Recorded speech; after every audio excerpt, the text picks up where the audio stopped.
కూటమి ప్రభుత్వం అధికారంలోకి వస్తే మధ్యాహ్న భోజన కార్మికుల సమస్యలు పరిష్కారం చేస్తామని చెప్పారు. అధికారంలోకి వచ్చారు. ఇక్కడ ఎమ్మెల్యే బోనుల విజయ్ చంద్ర తన మనుషులను రాజకీయ కక్షతో రాజకీయ పొగరతో ఈరోజు 24 సంవత్సరాల నుండి వంట చేస్తున్న మధ్యాహ్న భోజన కార్మికులే నిర్లక్ష్యంగా తొలగిస్తున్నాడు.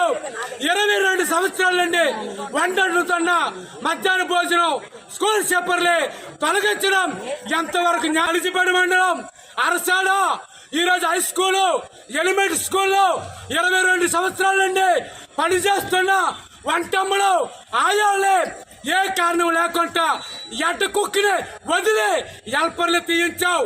ఇదిగా ఈ జిల్లాలో కోటిపాం స్కూల్ కానీ లేకపోతే ఈ రోజు బలవంతంగా పారక్పురం మున్సిపల్ కొత్త వలస ఎలిమెంటరీ స్కూల్ కూడా భయపెట్టి ఈరోజు వాళ్ళతో రాజీనామా చేయించే పరిస్థితికి దిగజారుడికి ఈరోజు నీచమైన రాజకీయ కక్ష సాధింపుకి పాల్పడడం సరైంది కాదు.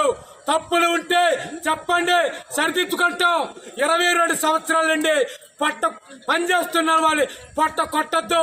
ఈ విధంగా మన్యం జిల్లాలో వివోఏలు ఫీల్డ్ అసిస్టెంట్లు కస్తూర్బాయిలు పనిచేస్తున్న కమాటీలు కుక్కులు వాచ్మెన్ కంప్యూటర్ ఆపరేటర్లు అందరినీ ఈ విధంగా తొలగించడం వేధించడం మానసిక క్షోభకి గురి చేయడం కూటమి ప్రభుత్వానికి తగదని చెప్పి ఈరోజు సిఐటియు హెచ్చరిస్తుంది.